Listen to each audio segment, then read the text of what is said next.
This week we're going to be opening a bottle of Old Forester 1924. One of my favorite places, but Don, I've never been to the distillery.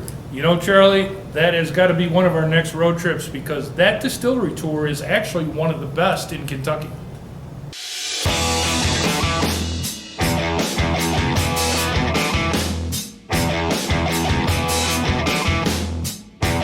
Hi, welcome to this week's edition of What's New at Charlie's. Well, this week we're going to be opening a bottle of the brand new Old Forester 1924 10-year-old bourbon. And I'm very excited to try this.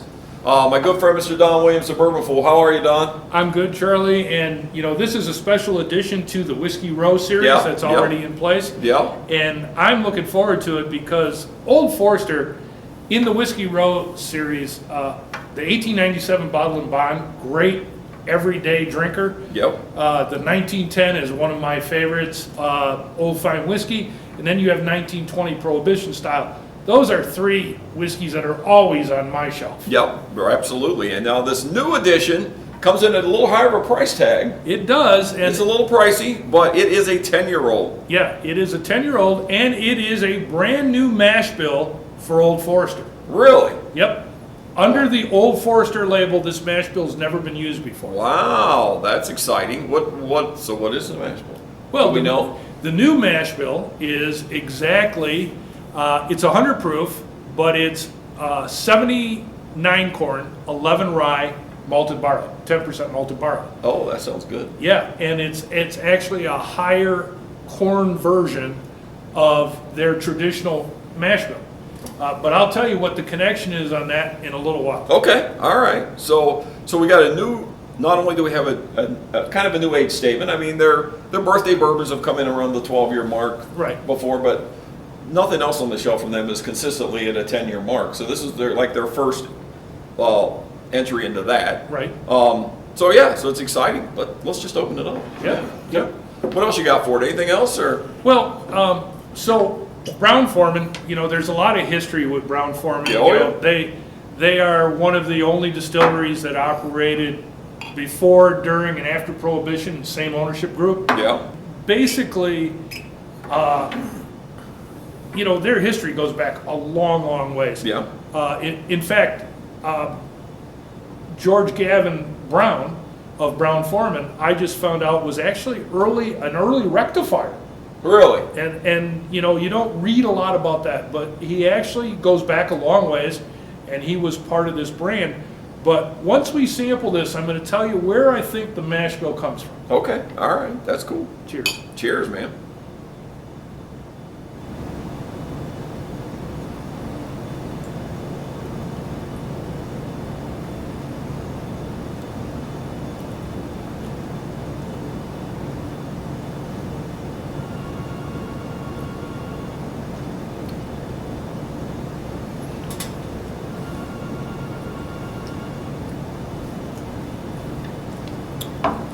Awkward silence.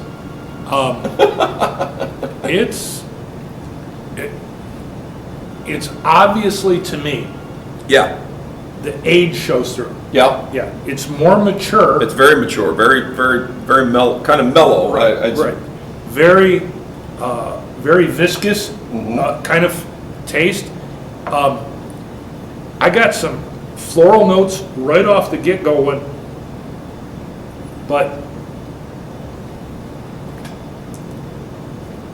so not brown sugar, but like almost burnt brown sugar in a good way. Yeah.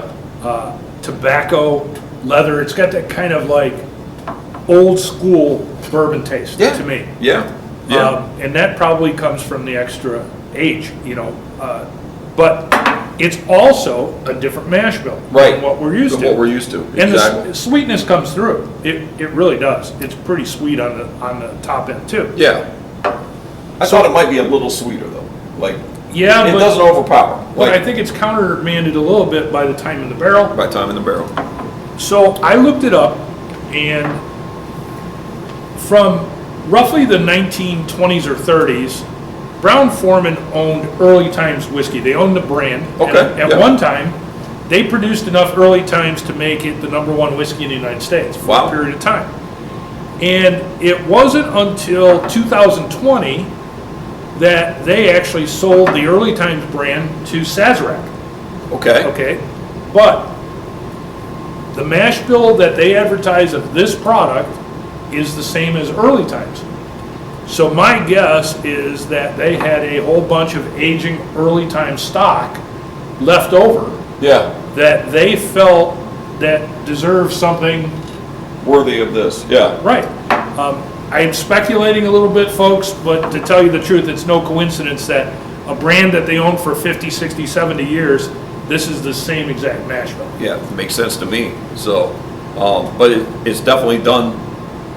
It's definitely done well for those few extra years that, as opposed to in Early Times. Yeah. Yeah. It is really, I'm impressed, actually. Yeah. I'm impressed. And I'm not always, I don't run and jump at the first new bourbon on the market. Right. But that one has some legs to it, and I'll be anxious to see, when you all try it, let us know what you think of it. Absolutely. Yeah. Because, believe it or not, people comment on our videos, and, every once in a while, people are very courteous, and every once in a while you get somebody that goes, "You guys are crazy, that's the worst damn whiskey I ever tried." Oh, yeah, you have that every day. I think that's all part of being on the internet, Don. I think that's how it works. It is, you think? Yeah, You think? exactly. But, yes, this is really good. I think this is going to be a permanent addition to the line. This is not a one and done. I don't know about that. Yeah. I think they're selling this one right now as a limited release. Okay. Now, they All right. may, if it's well received, they might bring it in. Yeah, But I find it interesting that it's well above the price point of the normal it is. whiskey row line. Yes. By a substantial amount of money, roughly $50, I'm Right. guessing. Yeah. And, does it have legs? Maybe. I don't know. But this is a really good drinking bourbon. Absolutely. Time will tell, my friend. We'll see if it hangs around. But it'll be hanging around Charlie's for a little while. Cheers, Charlie. Cheers, man. Come try it. Thank Thank you, everyone.